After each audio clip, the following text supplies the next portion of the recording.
who are just simply trying to experience the American dream.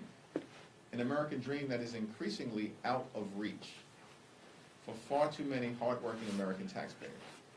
And the American people know it.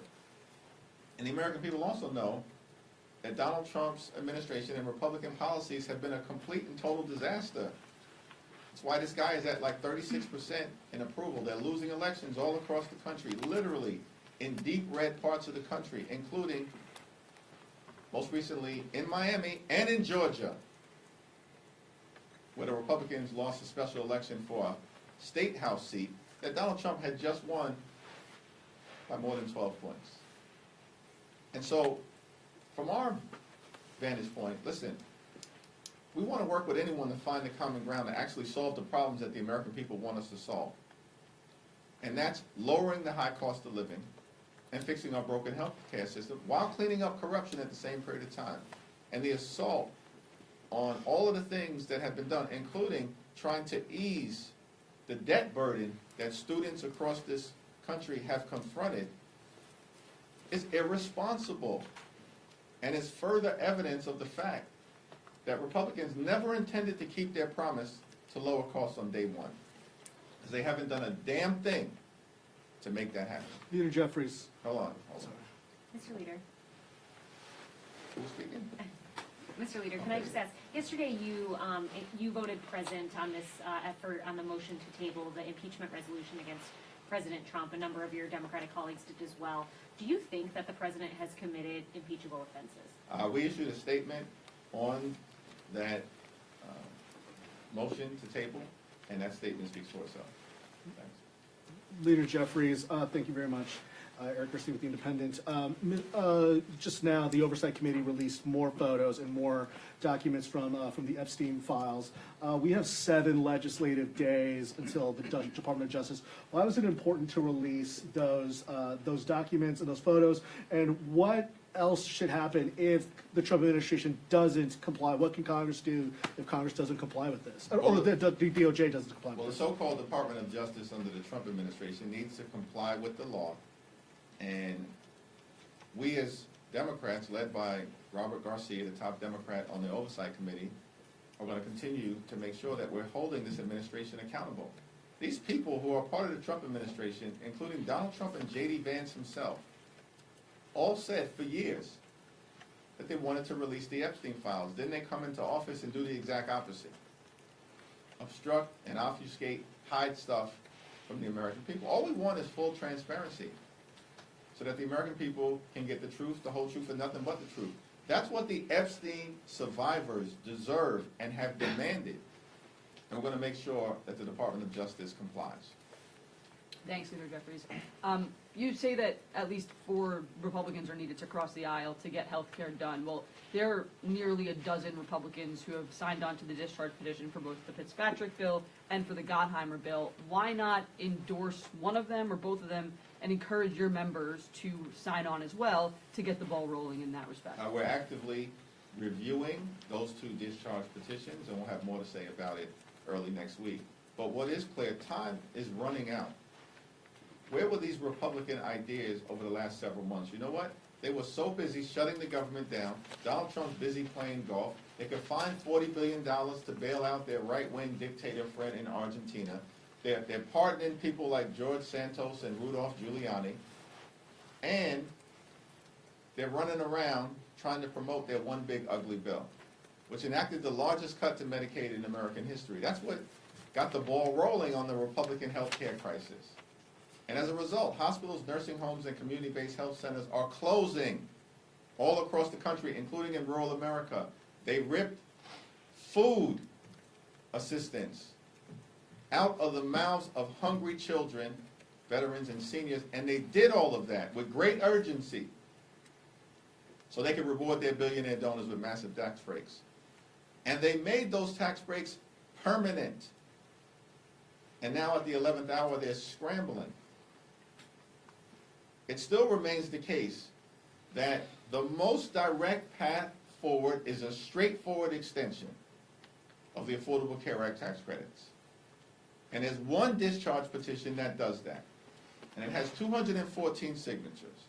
And all we need are 4 Republicans to join us. Just to follow up on that, though, I understand that your ideal path is a clean extension, but Republicans have made clear that they will not go for a clean extension. So would you be willing to settle for something that's not a clean extension in the name of saving these subsidies? We're going to evaluate every single good faith proposal, but it has to meaningfully provide certainty to the American people who are at risk of having their health care ripped away from them.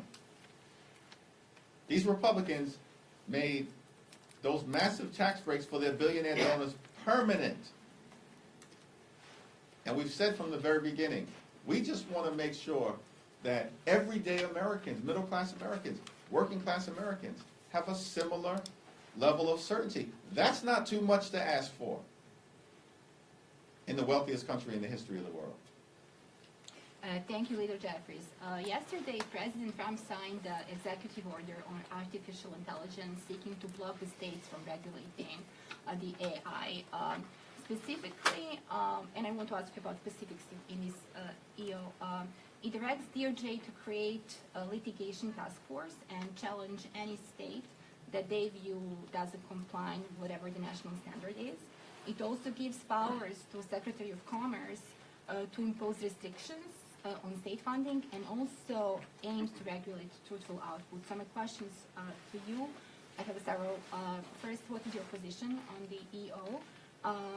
Should Americans be concerned that the AI policy is being set through executive order instead and litigation instead of open debate in the Congress?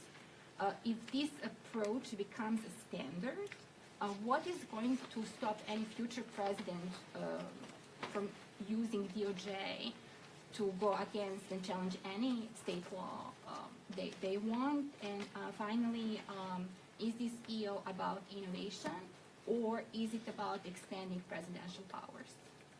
Well, Donald Trump has tried to conduct himself like a wannabe king from the very beginning. The American people are clearly rejecting that approach. And on artificial intelligence, this is a complicated thing, a transformative innovation that has the possibility of bringing great societal benefits, particularly in the areas of medicine and education, as it relates to reaching young people who live in historically under-resourced parts of the country. But at the same period of time, it's our view that this transformative technology in the hands of bad actors presents risks of creating societal harm. And this is why a thoughtful approach is needed. Not a my way or the highway executive order. In our view, related to Donald Trump's most recent action connected to artificial intelligence, is that he doesn't have the authority to do it.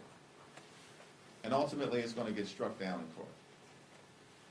Thank you, Mr. Leader. Some members of your party are calling for the abolition of ICE following the administration's very aggressive crackdown on illegal immigration. Is that a viewpoint that you believe has a place in your party right now as Democrats strive to take back power after Who the midterms? exactly has made that?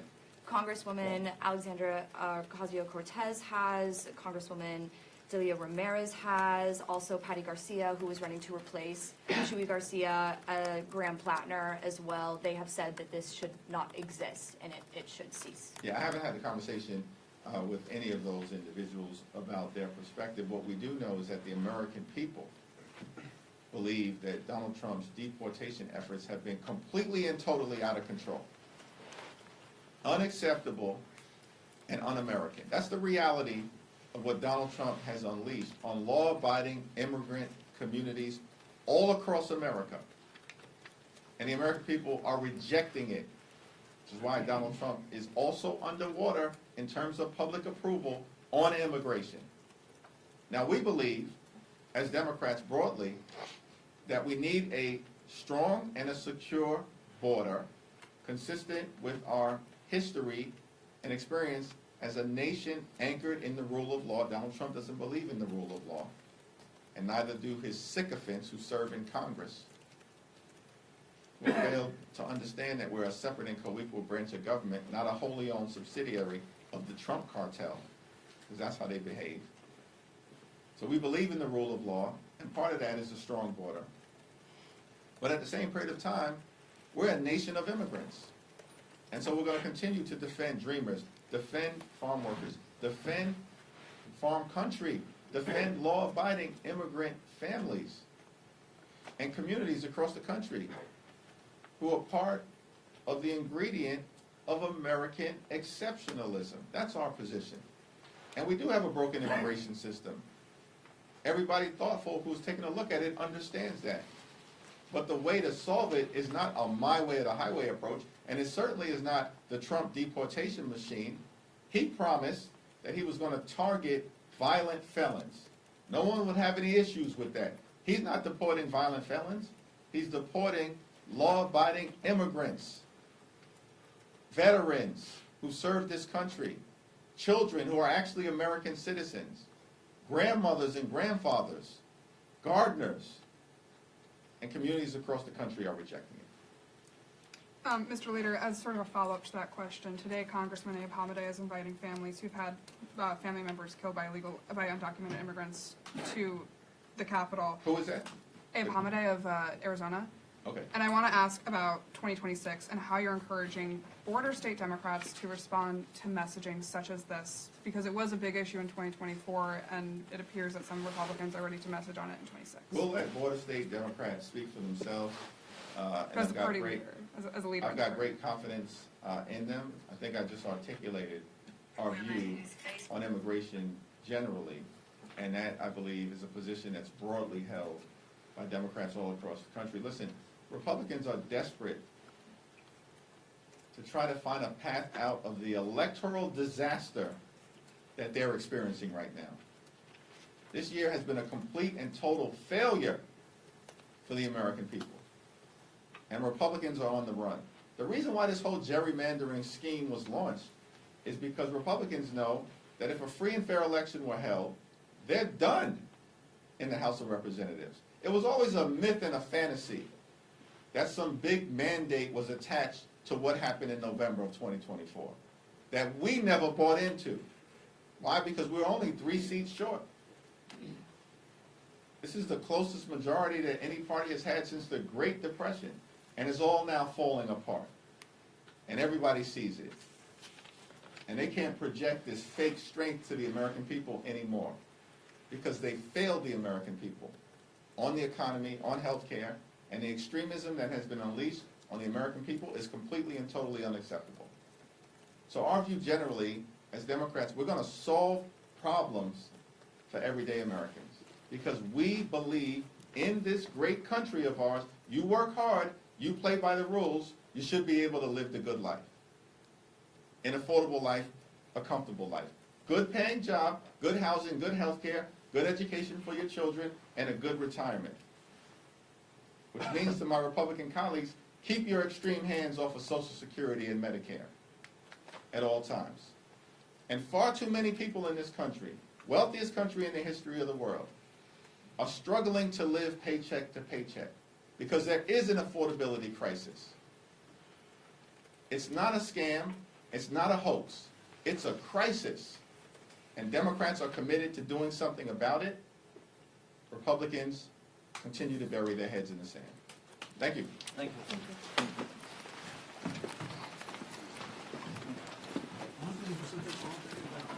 I was going to ask him about,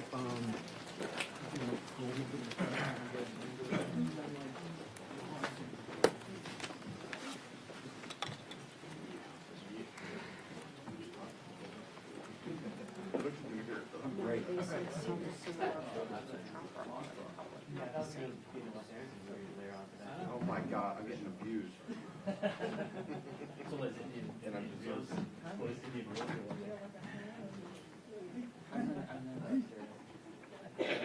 That's not how I read it. Hello? Oh, yeah. I can double check, but from what I just sent you guys, like, that, what I said where it says some similar photos of Trump already public is from them off the record. So that to me, I'm not reading that as the same. I'm reading that as the, sorry.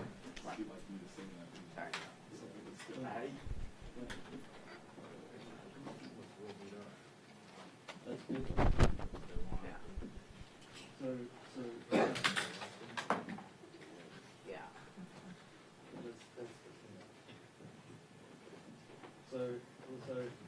Yeah, no, I understand that. I'll double check on their initial statement. Yeah, okay, but, no, I understand. I took from what they sent me as telling me that the pictures are new, but I can make sure if that's too. I'll text her. I'll do that right now. Yeah, sorry for misunderstanding.